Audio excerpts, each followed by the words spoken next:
Shalom anak muda. Kalau pacarmu tidak menghargai dirimu, tinggalkan dia. Ya, karena laki-laki yang tidak menghargai pasangannya tidak pantas untuk jadi imam bagi dirimu. Shalom para pria. Kalau wanitamu tidak menghargai dirimu, tinggalkan dia. Kenapa? Karena wanita yang tidak menghargai dirimu tidak pantas untuk jadi ibu bagi anak-anakmu.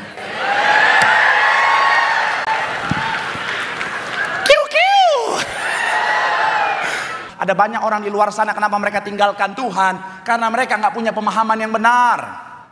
Saudara boleh nonton YouTube, orang-orang yang ninggalin Tuhan, pemahaman kekristenan mereka nol besar. Keras banget, nggak apa-apa ya.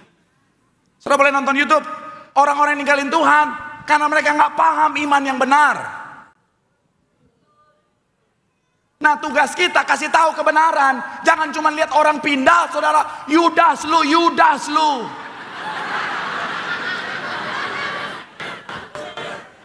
Saya mau bilang saudara, kita dipanggil untuk menjadikan semua bangsa murid, bukan untuk menghakimi saudara.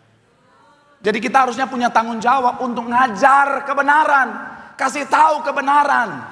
Jangan orang Kristen ditanya Tritunggal, ente nyaho. Amin. Saya mau bilang saudara, iman gak bisa percaya saja saudara. Iman harus disari oleh apa? Pengertian yang benar. Jadi makanya saya mau bilang sekali lagi saudara, kita anak Tuhan juga harus Saya mohon maaf khotbah hari ini agak keras karena ini yang Tuhan taruh di hati saya untuk saya sampaikan buat saudara. Saya nggak mau saudara datang ke gereja cuma ketawa-ketawa tapi pulang nggak bawa apa-apa. Saya mau bilang saudara, belajar. Saudara boleh tahu bagaimana dunia bekerja. Saudara boleh belajar ekonomi, politik, finance, atau apapun. Tapi belajar firman Tuhan, karena apapun profesi kita, kita semua hamba Tuhan. Ada perintah amanat agung yang harus kita jalankan. Pergilah, jadikanlah semua bangsa murid. Kita harus ngajar. Bagaimana kita bisa ngajar kalau kita nggak pernah belajar? Saya jadi dosen, saya harus belajar bertahun-tahun. Kita anak Tuhan, kita mau ngajar, kita harus belajar. Makanya belajar firman, renungkan firman supaya tahu. Supaya ketika ada orang di sana yang butuh, kita kabarkan kabar keselamatan, kita tahu, jelasin. Jangan ditanya tenyaho, aing tenyaho. Akhirnya orang ninggalin kekristenan, cuman bisa hakimin. No, tugas kita ngajar. Amin. Jaga pikiran, jaga perkataan, jaga perbuatan, tetap dalam kebenaran, supaya ketika waktu Tuhan sesuai dengan penglihatan yang Tuhan anugerahkan, saudara dan saya lautan manusia berjumpakan kekudusan dalam kerajaan sorga. Yang setuju tepuk tangan dulu yang paling meriah buat Tuhan. Kalau bicara tentang barang yang mahal, kita tahu cara menghargainya. Kenapa seringkali kita tidak menghargai keselamatan yang Tuhan anugerahkan, yang Dia kasih secara cuma-cuma dengan memberikan darahnya yang mahal.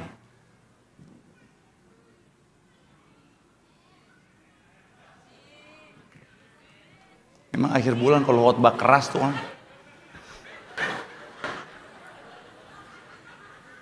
Saya percaya jemaat Betos dewasa rohani, amin. Ada banyak orang Kristen, dia tahu darah mahal tercurah buat dia untuk memberikan keselamatan, tetapi dia tidak menghargai karya keselamatan dengan apa? Hidup seenaknya saudara. Ada banyak orang Kristen, mohon maaf saudara, hidup seenak-enaknya. Padahal apa? Hidup dalam kebenaran artinya apa saudara? Adalah bukti kita menghargai pengorbanan Tuhan. Sama-sama bilang, sama saya menghargai pengorbanan Tuhan.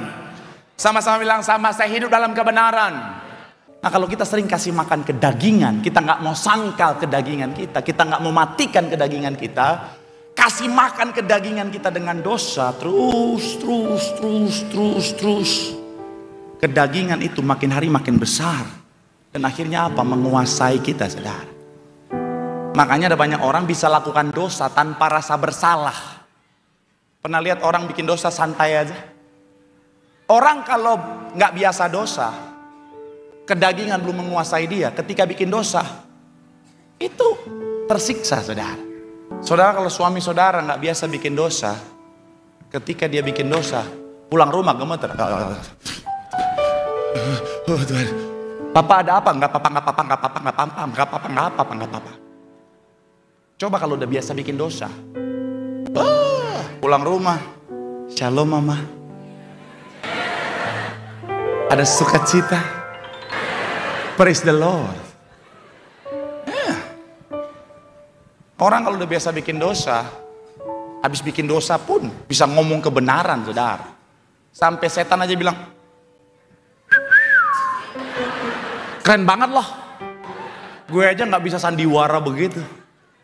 Makanya pastikan sangkal diri, matikan kedaginganmu. Dengan apa? Jangan kasih makan kedaginganmu. Yang kita kasih makan apa? Roh kita, dengan pujian penyembahan, dengan firman, dengan hubungan dengan Tuhan. Ketika kita jadi anak Tuhan, Tuhan siapkan berkat, pemulihan, mujizat, pemeliharaan, semua yang terbaik, katakan amin. Tapi Tuhan juga kasih kita salib. Setiap orang ada salib yang harus dipikul. Tapi ada banyak anak Tuhan cuma mau berkatnya, enaknya aja, salibnya nggak mau. Karena kan jadi Kristen nggak gampang, saudara. Betul ya? Jadi kalau ada yang bilang jadi Kristen enak, ibadah cuma 1 minggu 1 kali, cuma 2 jam nyanyi-nyanyi, masuk surga. Tak semudah itu Ferguson. Iya kan? Jadi Kristen harus ngampunin, harus mengasihi, bukan cuma sesama tapi semuanya. Harus mengasihi musuh. Orang yang udah jahat harus kita berdoa, Tuhan ampuni mereka, karena mereka tidak tahu apa yang mereka perbuat. Dianiaya, disiksa, harus terima. Karena pada akhirnya bagi yang setia ada mahkota kehidupan yang Tuhan sediakan. Tepuk tangan sekali lagi yang paling meriah buat Tuhan. Bilang sama kanan kirimu, pikul salib dengan setia. Ada mahkota kehidupan yang Tuhan sediakan. Tepuk tangan yang paling meriah. Yang diberkati, boleh lambaikan tanganmu. Sorak-sorak yang paling meriah buat Tuhan. Firman Tuhan mengatakan setiap kita karya keselamatan sudah Tuhan kerjakan. Responi dengan benar, responi dengan hargai, hidup dalam kebenaran, responi dengan mewartakan, jadikan semua bangsa murid, dan responi dengan setia sampai akhir. Sekalipun gak mudah, tetap teguh sampai akhirnya, karena ada mahkota kehidupan yang Tuhan sediakan bagi setiap kita. Sambil angkat tanganmu, katakan, ku mau setia Tuhan, ku mau setia sampai akhirnya. Ketika kita mengingat salib, saya mau bilang saudara, sekali lagi seperti yang saya bilang bagian awal, harusnya kita sukacita karena kita tahu salib adalah karena kasih Tuhan bagi setiap kita. Sekali lagi tepuk tangan yang paling meriah buat Tuhan. Sama-sama bilang sama saya, salib. Sama-sama bilang sama saya, karena kasih Tuhan yang besar.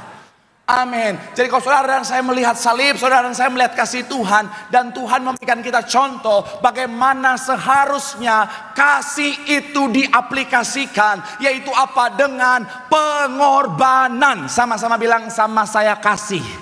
Sama-sama bilang sama saya pengorbanan. Jadi ketika kita mengasihi, ketika kita mencintai, maka salah satu bukti yang terbaik untuk menunjukkan kasih dan cinta kita adalah bicara tentang dengan pengorbanan. Shalom ibu-ibu. Kalau kau bilang kau mengasihi suamimu, harus siap mengorbankan telingamu untuk mendengarkan ngorokannya sepanjang malam. Iya kan? Dari ketawanya kayaknya betul deh. Kayaknya banyak yang ngalamin nih. Kadang-kadang istri kalau jadi suami istri, ngoroknya.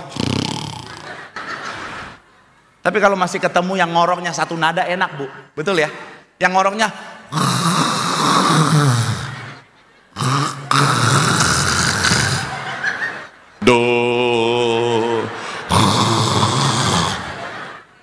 paling gak enak kalau yang nadanya berantakan.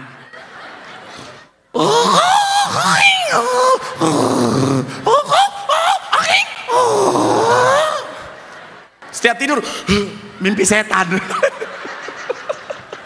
Tapi cinta adalah pengorbanan. Amin. Shalom anak muda. Kalau belum siap berkorban, jangan dulu mikirin nikah. Betul para orang tua? Karena pernikahan itu pengorbanan. Saya mau bilang ya, kalau belum siap berkorban, jangan dulu mikirin nikah. Kalau belum siap berkorban, jangan dulu manggil ayah bunda. Jangan ketawa, bertobat. Hai, saya mau bilang sekali lagi saudara, cinta adalah Makanya saya selalu bilang sama jemaat Tuhan yang Tuhan percaya untuk saya bimbing dalam bimbingan pranikah, kalau belum siap berkorban, jangan dulu nikah. Sabar, emang udah pernah nikah semua nih? Yang mau bilang ya kalau belum siap berkorban, kenapa? Karena pada kenyataannya cinta adalah pengorbanan. Makanya saya mau bilang saudara, jangan menikah untuk cari bahagia. Loh, kok bisa gitu? Dari tadi pagi banyak orang yang bingung dengan kalimat saya ini saudara. Saya mau bilang jangan pernah menikah untuk cari bahagia. Kenapa? Karena kalau kita menikah mencari kebahagiaan, percayalah kita bisa jadi rumah tangga yang tidak akan pernah bahagia. Kenapa? Karena orang yang menikah mencari kebahagiaan, dia akan menuntut kebahagiaan dari pasangannya saudara. Dan pasangan yang saling menuntut kebahagiaan nggak akan pernah bahagia. Jangan menikah untuk mencari kebahagiaan, tetapi menikahlah untuk membahagiakan orang yang kita cintai.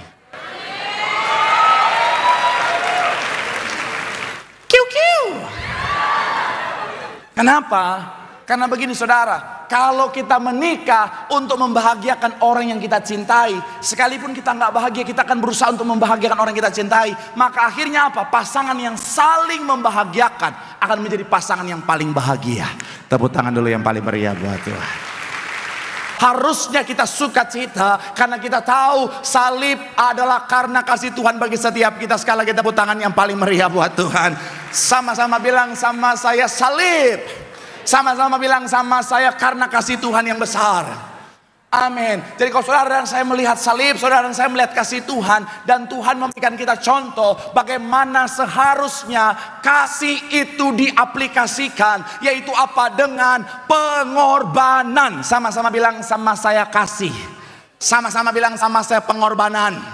Jadi ketika kita mengasihi, ketika kita mencintai, maka salah satu bukti yang terbaik untuk menunjukkan kasih dan cinta kita adalah bicara tentang dengan Shalom bapak-bapak.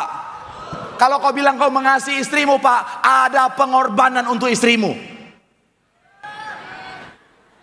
Shalomnya banyak, aminnya nggak ada. Shalom bapak-bapak. Ketika kau bilang mengasihi istri, ada pengorbanan untuk istri. Betul ibu-ibu? Yes. Shalom ibu-ibu. Ketika kau bilang mengasihi suami, ada pengorbanan untuk suami. Betul bapak-bapak? Itu baru. Saya mau bilang sekali lagi saudara, karena kalau kita bilang kita mengasihi, maka harusnya cinta, kasih itu rela berkorban. Amin. Sekali lagi shalom bapak-bapak. Pak, kalau kau bilang kau mengasihi istrimu pak, kau harus siap berkorban buat istrimu pak. Kalau kau bilang kau mengasihi istrimu pak, kau harus mulai apa? Berkorban. Mulai dari apa? Dari pendengaran untuk mendengarkan ocehannya sepanjang hari. Betul kan? Betul para wanita?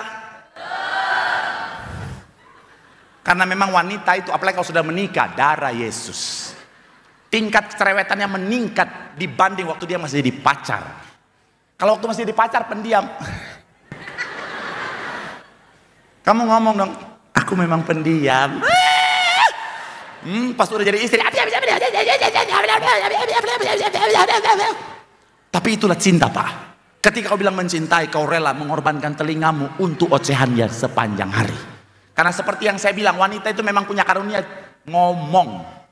Saking punya karunianya, pada saat menciptakan Adam dan Hawa, Hawa nggak puas ngomong sama Adam, Hawa ngomong sama ular. Makanya manusia jatuh dalam dosa. Makanya saya mau bilang, pak, kalau kau bilang kau mengasihi istrimu pak, kau korbankan telingamu untuk mendengarkan ocehannya sepanjang hari. Kalau kau mengasihi istrimu, kau korbankan lidahmu untuk masakan-masakannya yang tidak enak itu pak. Betul ibu-ibu? Tuh. Iya pak, betul pak, istri saya kalau masak pak, bukan cuma nggak enak, hancur pak. Tapi karena cinta saya harus bilang enak. Shalom jemaat. Oi jemaat. Haleluya. Anak Tuhan takut setan, malu-maluin. Shalom. Saya mau bilang saudara, anak Tuhan, orang Kristen, apalagi orang Kristen, satu level di atas Kristen, terus masih takut setan, malu-maluin. Harusnya setan yang takut lihat kita saudara. Kenapa? Karena kita, setan dalam bentuk ular, setan dalam bentuk babi, kita sikat semua. Betul tidak? Iya kan? Harusnya setan lihat kita dia. Kenapa? Karena leluhur mereka aja kita sikat, apalagi mereka, saudara. Jadi orang Kristen yang kalau jalan tempat gelap, permisi anak babi mau lewat, iya Tuhan, bikin malu sekali, saudara. Iya, orang Kristen masih lewat tempat gelap, harusnya iblis lihat kita serem. Karena ketika dia muncul dalam bentuk pocong, oh lemper ini bos. Saya mau bilang sekali lagi, saudara, anak Tuhan jangan takut setan, amin. Setan di bawah telapak kaki kita, amin. Anak Tuhan jangan takut kuasa kegelapan.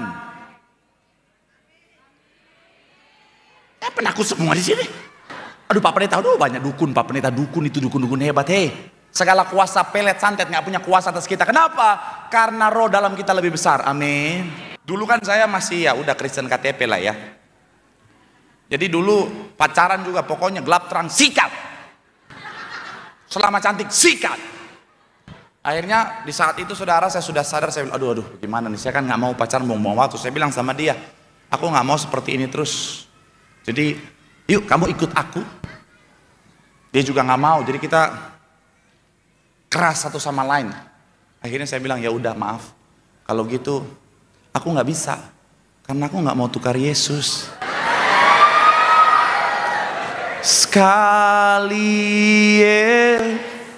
selama, udah cukup sampai di sana. Saya mau bilang sekali lagi saudara, akhirnya saya bilang enggak, saya nggak bisa. Akhirnya dia marah, dia langsung bilang begini, kamu nggak tahu siapa aku, kamu nggak tahu siapa bapakku. Siapa? Bapakku dukun. Oh Tuhan, saya baru tahu saudara. Memang kalau pacaran makanya harus tahu orang tuanya, bapaknya siapa dulu sebelum kau pacaran. Dia bilang aku santet kamu. Oh Tuhan. Tapi kan saya udah kenal minyak anggur saudara. Jadi diurapi. Saya nggak takut. Silakan saja. Faya kondios my darling. Sampai hari ini nggak ada tuh santet pelet, aman-aman aja. Kalau saudara lihat saya rada-rada miring sedikit, bukan karena santet, bukan.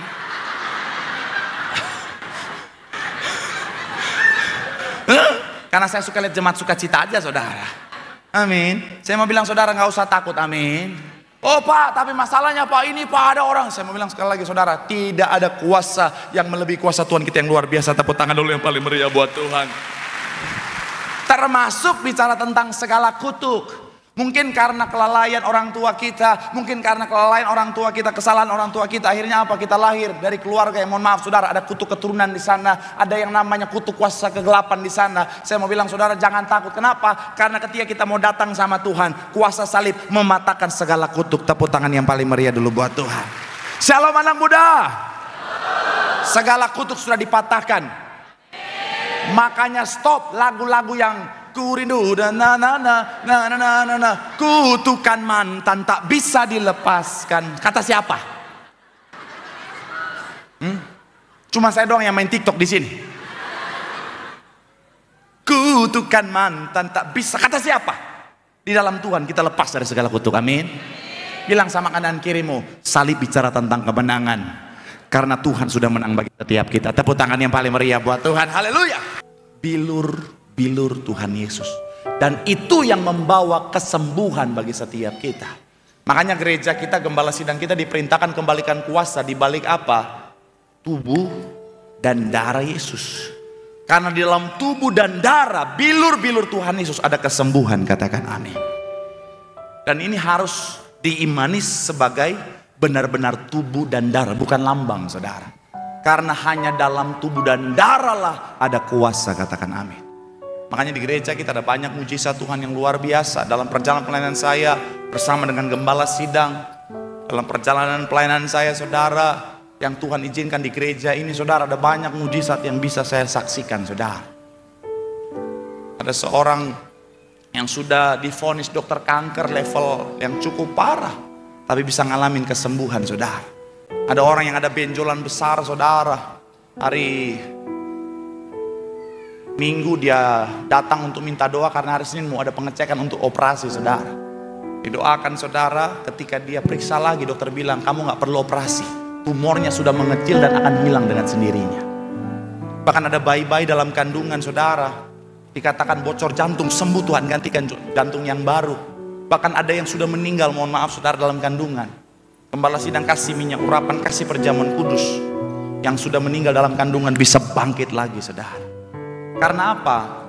Karena oleh bilur-bilurnya ada kuasa pemulihan, penyembuhan, katakan amin. Tapi Tuhan ingatkan saya tadi pagi begini saudara. Ada banyak orang tahu dalam Tuhan ada mujizat. Tapi sayangnya saudara, mereka nggak mencari Tuhan. Ada banyak orang tahu sebenarnya dalam Tuhan ada mujizat, tapi pada kenyataannya mereka nggak datang sama Tuhan saudara. Ada banyak orang saudara, dia tahu dalam Tuhan ada mujizat, tapi dia masih cari yang lain saudara, sehingga nggak pernah ngalamin mujizat. Saya mau bilang saudara, firman Tuhan mengingatkan setiap kita, marilah kepadaku semua yang letih lesu dan beban berat, aku akan memberikan kelegaan kepadamu. Cari Tuhan, datang sama Tuhan. Oleh bilur-bilurnya kita akan ngalamin pemulihan. Mungkin saudara bilang sama saya, Pak, tapi masalahnya keadaan saya sudah terlalu parah. Sakit penyakit saya sudah terlalu parah, dokter sudah vonis nggak ada harapan lagi. Tapi masalahnya Pak, bisnis saya sudah terlalu hancur, keuangan saya sudah terlalu hancur Pak, rumah tangga saya sudah terlalu hancur Pak. Saya mau bilang saudara, datang sama Tuhan. Apapun keadaannya, Dia sanggup memulihkan. Karena Dia Jehovah Rafa, Dia Jehovah Jireh. Dan bagi Tuhan tidak ada perkara yang mustahil. Bilang sama, boleh berikan tepuk tangan dulu yang paling meriah buat Tuhan. Bilang sama kanan kirimu, datang sama Tuhan. Ingat salib, ingat pemulihan Tuhan yang luar biasa. Dia sanggup, bagi Tuhan tidak ada perkara yang mustahil. Yang setuju boleh berikan tepuk tangan yang paling meriah sekali lagi buat Tuhan. Yang diberkati boleh lambaikan tanganmu, sorak-sorak yang paling meriah buat Tuhan. Firman Tuhan mengingatkan setiap kita bahwa karya salibnya memiliki dampak yang luar biasa. Oleh karena karya salib, dosa kita ditanggungnya, hubungan kita dipulihkan. Oleh karena karya salibnya, kemenangan disediakan bagi setiap kita. Dan oleh karena karya salibnya, Tuhan menyediakan pemulihan dan kesembuhan. Apapun keadaanmu hari ini, mari datang sama Tuhan. Di dalam Tuhan ada pemulihan Tuhan yang sejati. Iblis mungkin berkata, keadaanmu sudah mustahil, rumah tanggamu gak bisa dipulihkan lagi, kesehatanmu gak bisa dipulihkan lagi, ekonomimu gak mungkin bisa dipulihkan lagi. Tapi imani sungguh, bagi Tuhan tidak ada perkara yang mustahil. Dia sanggup melakukan segala perkara yang ajaib. Dia sanggup memulihkan kehidupan setiap kita.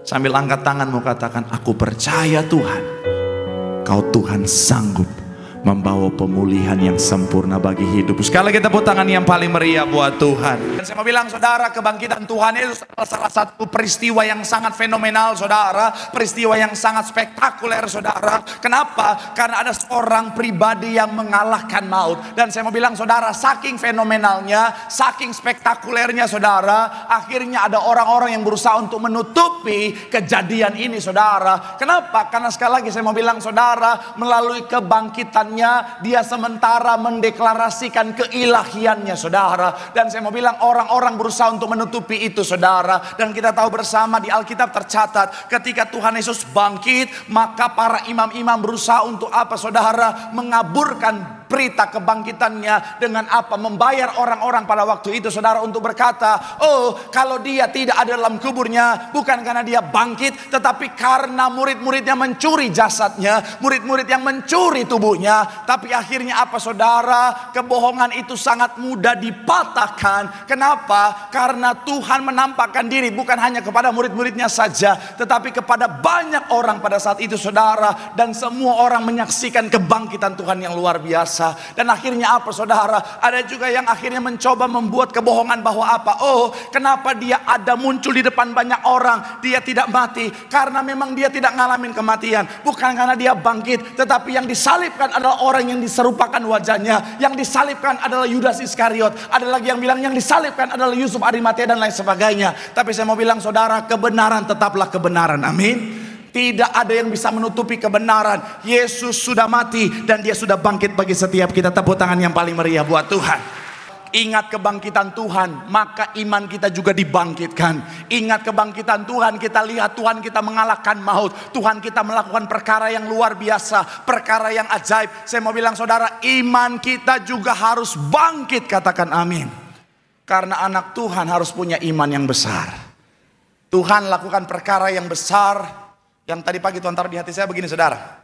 Kenapa Tuhan lakukan perkara yang besar? Karena dia mau saudara dan saya, kita anak-anaknya itu punya iman yang besar. Sama-sama bilang sama saya, iman yang besar. Shalom Tiberias.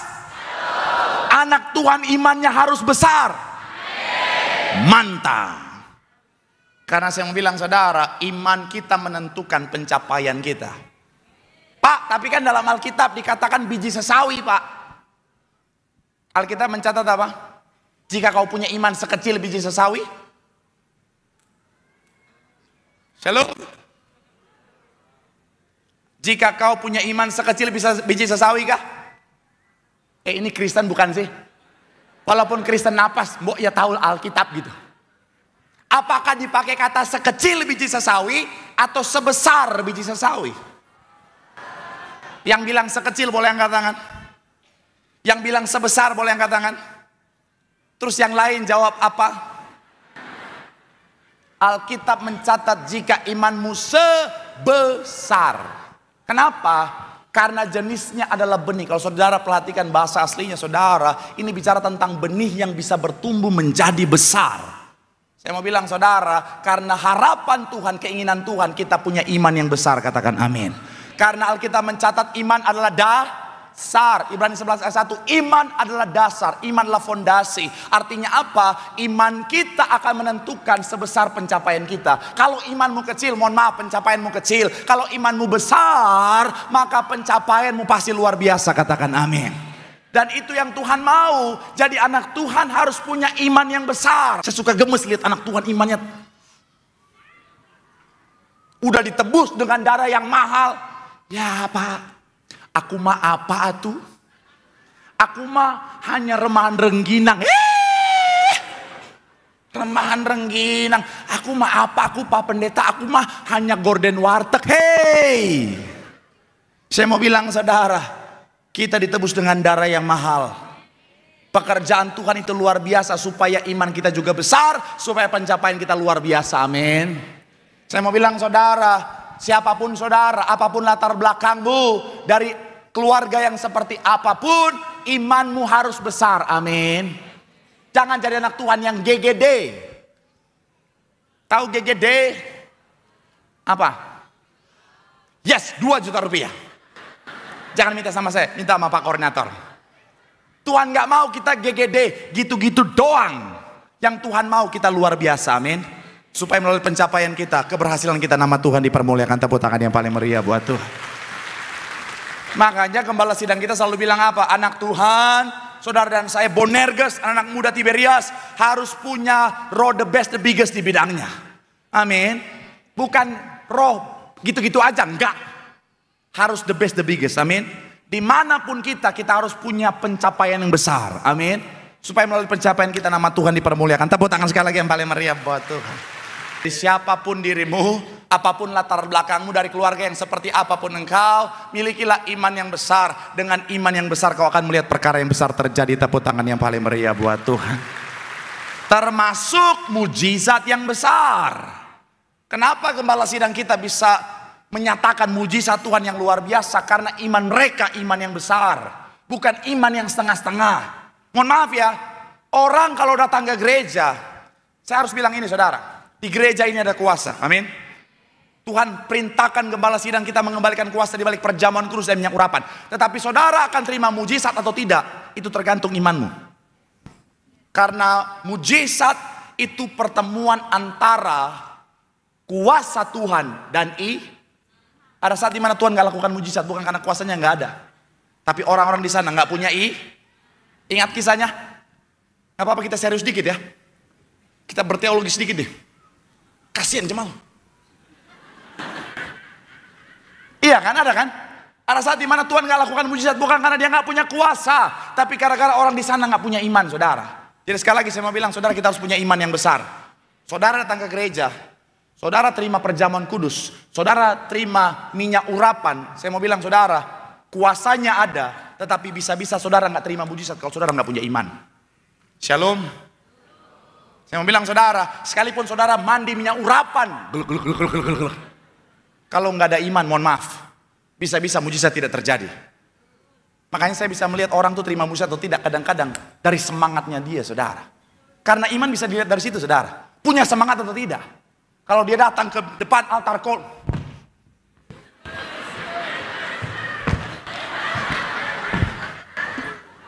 saya lihat begini, udah memang penyakit apapun sembuh ini. Iya, oh apapun penyakitnya sembuh ini. Tapi kalau orang maju mimbar aja,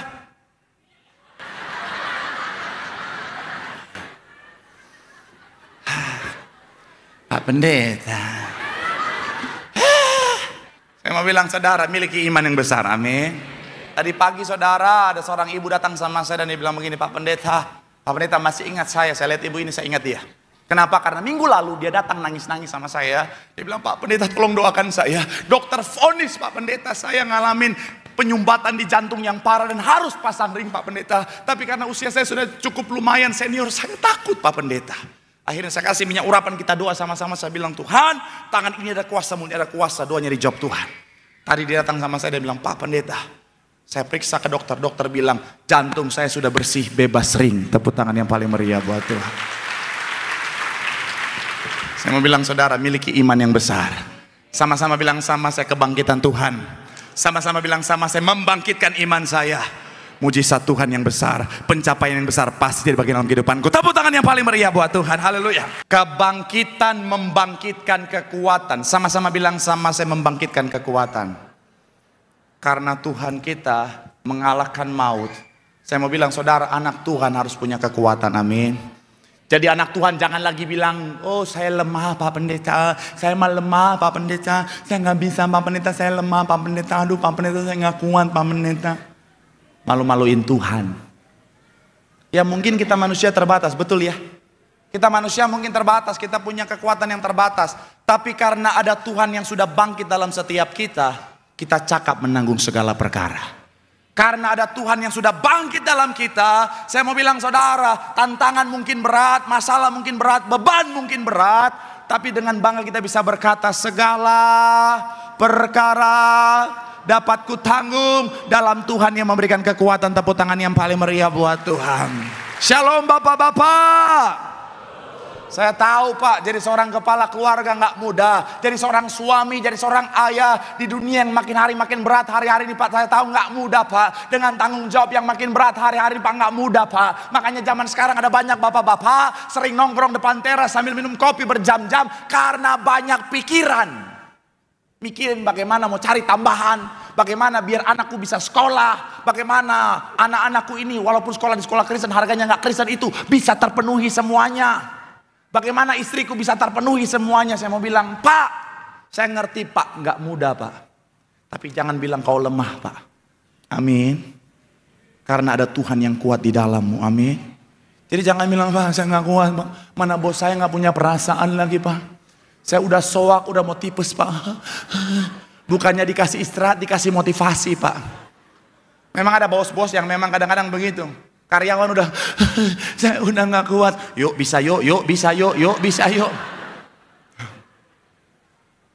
Tapi saya mau bilang Pak, ada Tuhan yang kuat di dalam engkau. Amin. Shalom ibu-ibu. Jadi seorang istri kadang-kadang nggak mudah, betul ya. Apalagi istri harus kerja dan ngurus rumah tangga. Saya percaya itu nggak mudah. Bahkan even seorang istri yang fokus jadi ibu rumah tangga juga itu nggak gampang.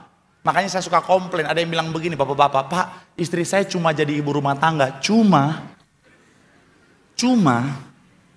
ibu rumah tangga itu nggak ada liburnya loh. Betul tidak?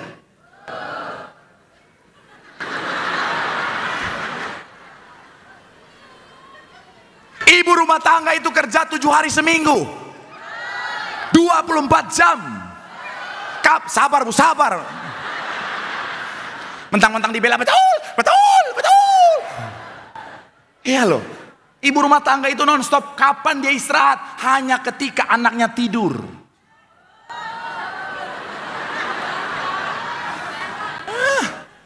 Saya mau bilang, jadi ibu rumah tangga tuh nggak gampang. Ini mbak saya belum balik-balik sampai sekarang. Liburannya kelamaan deh. Jadi sekarang saya jadi bapak rumah tangga. Kok betul?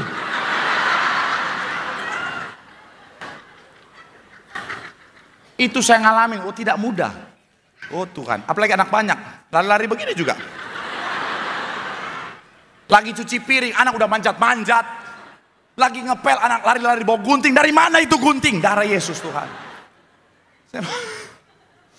Saya mau bilang ya, kadang-kadang jadi istri itu nggak mudah bu. Tapi saya mau bilang, kau kuat bersama Tuhan, amin. Shalom anak muda. Saya ngerti hidup sebagai anak muda di dunia yang sekarang ini nggak mudah. Hidup sebagai anak muda dalam dunia yang penuh dengan persaingan, dunia yang penuh dengan tekanan, baik tekanan pekerjaan maupun tekanan sosial, itu nggak mudah.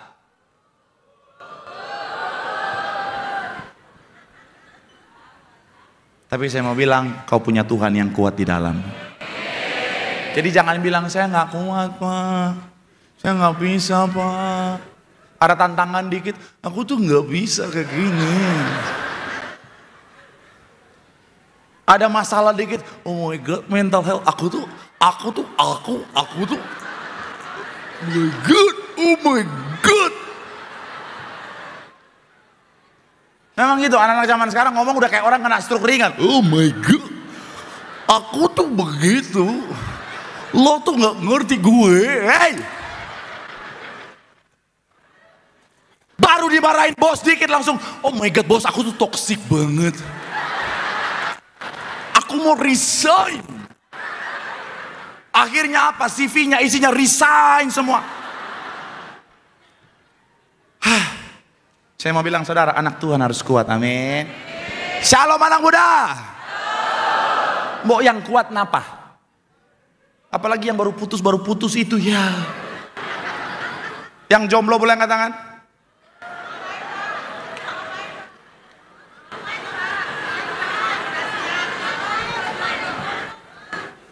Yang jomblo biasa aja dong. Saya kan cuma nanya, angkat tangan aja, nggak usah.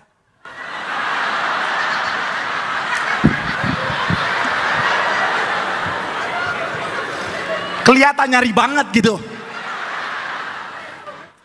Mau bilang ya, yang baru putus udahlah. Jangan baru putus udah, aku nggak kuat. Kok kamu sesak napas? Separuh nafasku pergi.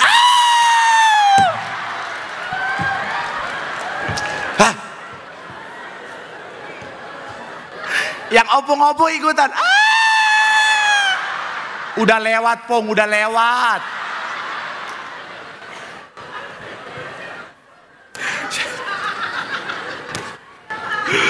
Aduh. Ya. Yang depan udah pak. Tapi sekali lagi saya mau bilang saudara, saya nggak tahu apa yang sementara saudara hadapi. Tapi Tuhan sudah bangkit bagi setiap kita. Dia ada dalam setiap kita. Kita kuat menanggung segala perkara. Tepuk tangan yang paling meriah buat Tuhan. Bilang sama kanan kirimu, Tuhan sudah bangkit. Bilang sama yang ngomong, bersama Tuhan kita kuat. Tepuk tangan yang paling meriah buat Tuhan. Haleluya. Iblis sengaja taruh dosa untuk menghancurkan masa depan kita, saudara. Makanya dosa itu hamartia, melenceng dari sasaran. Sasaran Tuhan buat setiap kita adalah kehidupan kekal. Tapi karena dosa merusak, hancurkan kita dari yang kekekalan menuju pada kebinasaan tadi, saudara. Jadi makanya pastikan apa? Datang sama Tuhan. Saya tahu banyak di antara kita mungkin pernah lakukan kesalahan. Banyak di antara kita mungkin pernah lakukan dosa. Tapi kalau iblis sudah hancurkan masa lalumu, jangan izinkan iblis hancurkan masa depan. Kuncinya datang sama Tuhan. Pak, tapi saya nggak layak lagi Pak di hadapan Tuhan. Justru Tuhan datang bukan buat orang benar. Tuhan datang ke dunia, lahir ke dunia bukan buat mereka yang kudus, tapi justru buat mereka yang berdosa, yang nggak layak di hadapan dunia, supaya mereka bertobat dan beroleh kehidupan yang kekal. Jadi seperti apapun masa lalumu, datang sama Tuhan. Kasih hidupmu sama Tuhan supaya hidupmu dipulihkan. Pak, tapi saya nggak datang ke gereja karena saya malu Pak, karena masa lalu saya Pak. Bahkan hari ini pun Pak, saya masih nggak bener Pak. datang sama Tuhan. Sehancur apapun dia sanggup pulihkan kehidupan. Kalau saya mau lihat evaluasi kehidupan saya masa lalu, saya nggak pantas jadi pendeta. Saya nggak pantas jadi orang yang berdiri di depan saudara yang bicara tentang kebenaran, karena hidup saya dulu nggak benar. Tapi kalau saya boleh ada di depan saudara hari ini, semua karena Tuhan. Semua karena Tuhan yang menerima saya dan memulihkan saya. Dan kalau saya saja yang seperti itu bisa diterima Tuhan dan dipulihkan Tuhan, apalagi saudara. Yuk, bukan kebetulan saudara ada di tempat ini. Bukan kebetulan kau hadir di gereja ini malam ini. Tapi karena Tuhan punya pesan buat, ayo kembali. Kasih hidupmu. Jangan izinkan lagi iblis porak-porandakan kehidupan. It's okay, masa lalu kita nggak bisa rubah masa lalu. Tetapi bersama dengan Tuhan, kita bisa mengukir masa depan yang indah, masa depan yang penuh dengan harapan. Tepuk tangan sekali lagi yang paling meriah buat Tuhan. Firman Tuhan mengatakan setiap kita, kebangkitan Tuhan membangkitkan iman. Miliki iman yang besar, supaya perkara yang ajaib, perkara yang luar biasa menjadi bagian dalam kehidupanmu. Pastikan kita mengingat kebangkitan Tuhan membangkitkan keberanian dan kekuatan. Bersama Tuhan kita cakap menanggung segala perkara. Dan kebangkitan Tuhan membangkitkan masa depan setiap kita. Seperti apapun masa lalumu, bahkan seperti apapun keadaanmu hari ini, sehancur apapun Tuhan sanggup pulihkan. Kita nggak bisa mengubah masa lalu, tapi bersama dengan Tuhan kita sanggup mengukir masa depan yang indah, masa depan yang penuh dengan harapan, karena Tuhan telah hidup, bangkit, supaya kita memiliki kehidupan, memiliki masa depan. Sekali lagi tepuk tangan yang paling meriah buat Tuhan.